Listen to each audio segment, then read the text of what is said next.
All right, so folks, here's what I want to talk about this morning. I want to talk about the 6th Congressional District of Georgia. Now, I told you what we would do here is we will focus in and zero in on the 6th and the 7th, okay? Rod Woodall, Congressman Rod Woodall, over in the 7th District, only won by 500 votes, okay? 7th District is very vulnerable in Georgia. The Republicans need to keep that district. When we talk about taking back the House of Representatives, Republicans, we should not be discussing these districts in Georgia, but we do. So we're going to focus in on them, and we hope a lot of people out there are going to focus in on these two districts.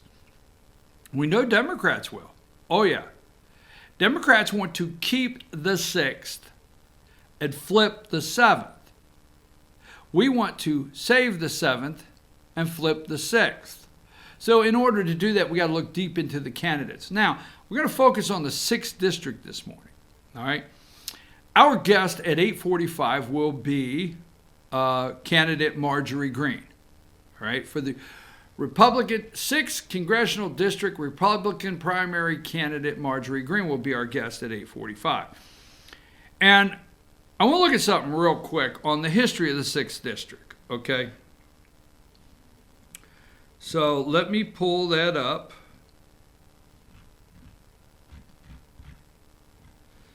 And let's go here. Now, according to, let's go to the 11th, number 11, all right? This is the 6th Congressional District, okay, of Georgia. Now, you're going to see on there, you're going to see it bumps up at Milton, Alpharetta, Johns Creek, Chamblee, Sandy Springs. Right down there is the Brookhaven, very conservative neighborhood, very elite. Marietta, you can see it pushes right up to Woodstock. But there is the 6th Congressional District of Georgia. Now, what we're being told is it's very suburban from Atlanta. And this is a suburban district that's a little lukewarm with Donald Trump, the President Trump. This is the college-educated white women, okay, in the college-educated white women, and that this is going to be a tough district to support President Trump and be a Republican and get elected. All right, we'll leave it at that. That's the district. Now,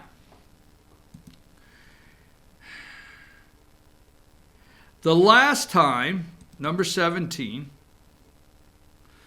the last time a Democrat, not the last time, but before Lucy McBath, the last time a Democrat held the 6th District of Georgia is right there, John Flynn. He's a Democrat. From 1965 to 1979, okay? Now, Democrats held the 6th District. Let me put this up. We're just going to go in this. Just wanting to look at it. Democrats held the 6th District from 1845 on. Now, in 1827, Tomlinson Fort was in the Jacksonian Party. But from 1845, now think about it, from 1845 to right there, John Flynn, 1979, Democrats held the 6th, right there, okay? Then, right after that, number 12, Newt Gingrich flipped it, okay? First Republican to ever hold the 6th Congressional District seat, Newt Gingrich, from 1979 to 1999, right? He flipped it. Then, number 13, Johnny Isakson held the seat, Republican, 1999 to 2005. Johnny held the seat. There's Johnny. Then, number 14, Tom Price, Republican, held the seat.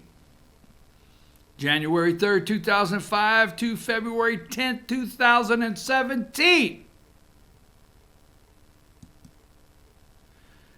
Then comes along Karen Handel. And Karen Handel wins the seat, numbers 15, June 26, 2017 to January 3rd, 2019. Now, last time the Democrats held the seat was number 17. Think about this. 1979, right? Then number 15, Karen Handel held it to 2019.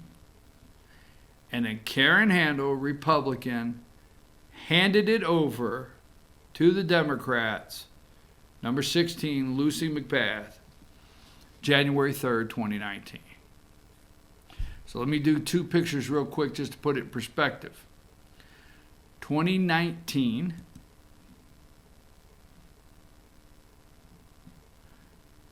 number 17,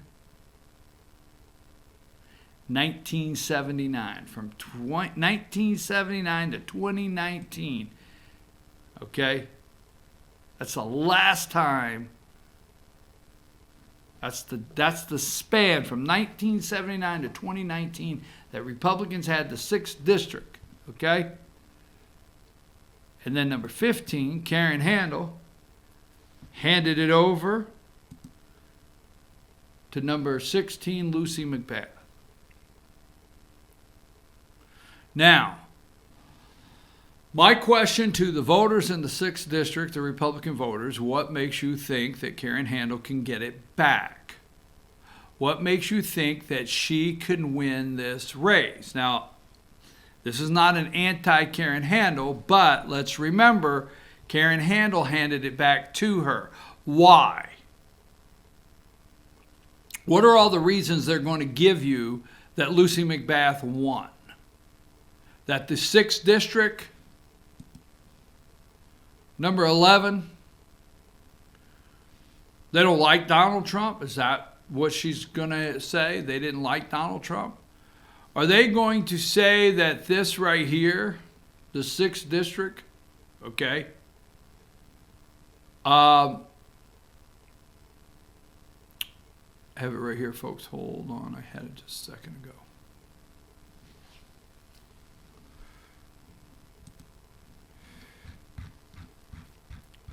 What are they going to say?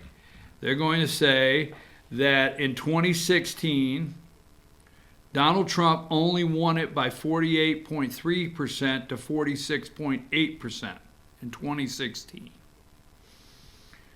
Mitt Romney won it 60% to Barack Obama's 37% in 2012.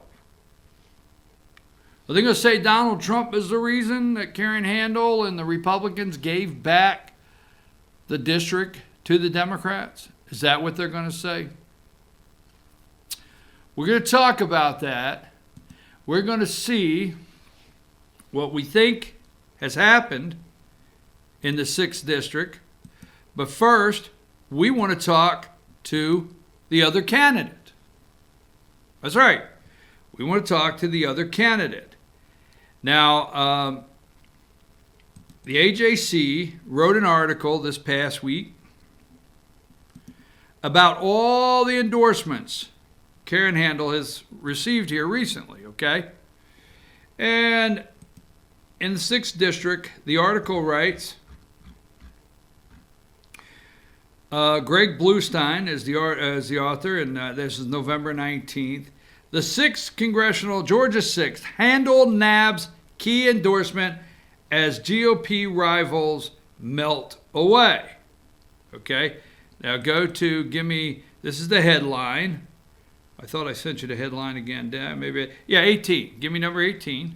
Okay, there you go. Georgia 6, Handel nabs. And that is, she's got senators, she's got congressmen, she's got governor, you name it. Handel has, I don't know, could somebody tell me if she has been endorsed by the President of the United States, Donald J. Trump? Interesting. So that is the title. Now, you go down through here. Former U.S. Representative Karen Handel won support of Johnny Isakson, and two main Republican rivals abandoned their two main. Now, these were considered main Republican rivals.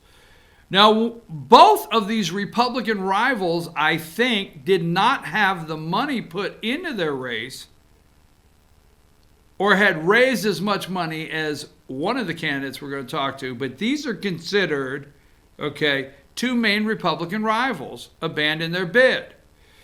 Isakson, blah, blah, blah. Karen has proven time and again, blah, blah, blah. Handel is aimed at consolidating GOP support. I want to know how Karen plans in the 6th District to consolidate GOP support when 54,000 or something voted against her or voted for other candidates. Well, that'd be against. So, State Senator Brandon Beach suspended his campaign, and Nicole Rodin, okay, a former merchant marine, suspended hers. Those were two main contenders, okay?